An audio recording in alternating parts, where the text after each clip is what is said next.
الأنبياء والمرسلين أما بعد فأعوذ بالله من الشيطان الرجيم بسم الله الرحمن الرحيم قد جاءكم من الله نور وكتاب مبين صدق الله خالق عظيم وصدق رسوله النبي الكريم الأمين رؤوف الرحيم الصلاة والسلام عليك يا سيدي يا رسول الله وعلى آلك وأصحابك يا سيدي يا حبيب الله الصلاة والسلام عليك يا سيدي يا نبي الله وعلى آلك وأصحابك يا سيدي يا رحمة للعالمين پشیمانہ ہو شرمساروں سے کہہ دو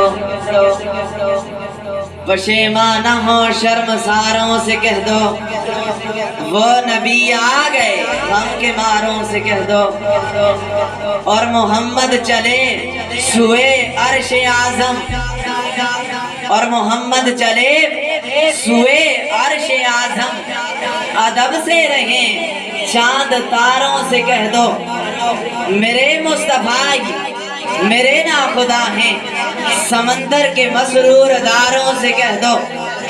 میں ہوں قادری کا میرا قادری ہے میں ہوں قادری کا میرا قادری ہے یہی بات آقا اشاروں سے کہہ دو بعد حمد و صلات میرے نہایت ہی واجب الاحترام میرے اساتذہ کرام اور سامعین السلام علیکم ورحمۃ اللہ وبرکاتہ میں نے آپ حضرات کے سامنے جو آیت مبارکہ تلاوت کرنے کا شرف حاصل کیا ہے اس میں اللہ تبارک و تعالی ارشاد فرماتا ہے تحقیق تمہارے پاس آ گیا ایک نور اور روشن کتاب اس آیت مبارکہ میں نور سے مراد حضور علیہ السلام کی ذات گرامی ہے اور روشن کتاب سے مراد قرآن مجید فرقان حمید ہے اللہ تبارک و تعالی نے فرمایا قد جاءکم من اللہ نور تحقیق آ گیا تمہارے پاس اللہ کی طرف سے نور یعنی اللہ تبارک و تعالی نے تحقیق کے ساتھ فرمایا عربی زبان میں لفظ قد تحقیق کے لیے آتا ہے یعنی ایسی تحقیق جسے جھٹلایا نہ جا سکے اور جو اس تحقیق کو جھٹلائے وہ خود جھوٹا ہو جائے لفظ قد کے بغیر بھی جملہ پورا ہو جا سکتا تھا یعنی جاءکم آئے تمہارے پاس لیکن اللہ تبارک و تعالی نے شروع میں لفظ قد کیوں لگایا یاد رہے اللہ علام الغیوب ہے اسے معلوم تھا کہ کچھ لوگ ایسے پیدا ہوں گے جو حضور علیہ السلام کو نور نہیں مانیں گے جو حضور علیہ السلام کو نور نہیں مانیں گے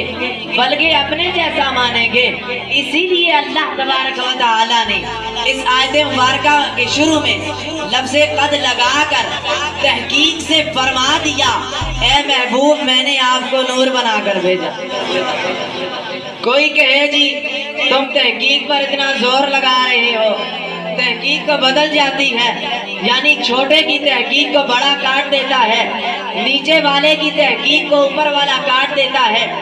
جاہل کی تحقیق کو عالم کاٹ دیتا ہے ثابت یہ ہوا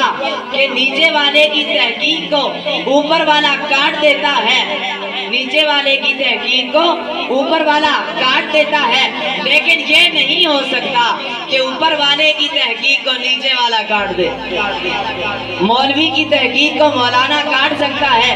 مولانا کی تحقیق کو علامہ کاٹ سکتا ہے علامہ کی تحقیق کو مجتہد کاٹ سکتا ہے مجتہد کی تحقیق کو امام کاٹ سکتا ہے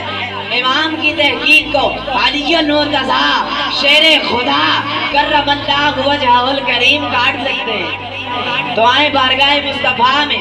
مسئلہ حل کرواتے ہیں۔ یا رسول اللہ صلی اللہ علیہ وسلم، یہاں تو تحقیق بدل رہی ہے، لیکن آپ کس کی تحقیق سے نور تشریف لائے؟ آپ کس کی تحقیق سے نور ہیں؟ تو قربان جاؤں، قرآن مجید فرقان حمید نے جواب دیا، قد جاءکم من اللہ نور، تحقیق آیا تمہارے پاس اللہ کی طرف سے نور۔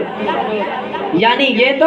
پروردگار کی تحقیق ہے، اسے کوئی جھٹلا نہیں سکتا، اور اس کو تو وہی جھٹلائے گا جو اللہ سے زیادہ علم والا ہو، جو اللہ سے زیادہ قدرت والا ہو، جو اللہ سے زیادہ پاور والا ہو۔ کوئی اللہ سے زیادہ قدرت والا نہیں، کوئی اللہ سے زیادہ پاور والا نہیں، اس کی تحقیق کبھی کوئی نہیں کاٹ سکتا۔ کہہ دو سبحان اللہ، اور پھر کہہ دو سبحان اللہ۔ پتہ چلا کہ نور بنایا ہے، لیکن کب بنایا؟ کیا جنت میں بنایا؟ نہیں، جنت سے پہلے بنایا۔ کیا سدرۃ المنتہا پہ بنایا؟ نہیں، سدرۃ المنتہا سے پہلے بنایا۔ کیا عرش پہ بنایا؟ اور نہیں، عرش سے پہلے بنایا۔ ارے نور مصطفیٰ کو لوح سے پہلے بنایا، قلم سے پہلے بنایا، عرش سے پہلے بنایا، کرسی سے پہلے بنایا، زمین سے پہلے بنایا، آسمان سے پہلے بنایا، یہاں تک کہ ساری کائنات سے پہلے بنایا۔ کہہ دو سبحان اللہ۔ اور سبحان اللہ کہنے میں نہ خرچہ ہے نہ پرچہ ہے، بلکہ جنت میں مفت کا چرچہ ہے۔ کہہ دو سبحان اللہ، اور پھر کہہ دو سبحان اللہ۔ اور میں تو صرف آپ کو یہاں تک لانا چاہتا تھا، جواب تو خود میرے نبی نے ارشاد فرما دیا، فرمایا اول ما خلق اللہ نوری، اور سب سے پہلے اللہ نے میرے نور کو پیدا فرمایا۔ میں رب کا پہلا شاہکار ہوں، میں رب کا پہلا مظہر ہوں، میں رب کا پہلا بندہ ہوں، میں رب کی پہلی مخلوق ہوں، میں رب کی پہلی تخلیق ہوں۔ اور فرمایا انما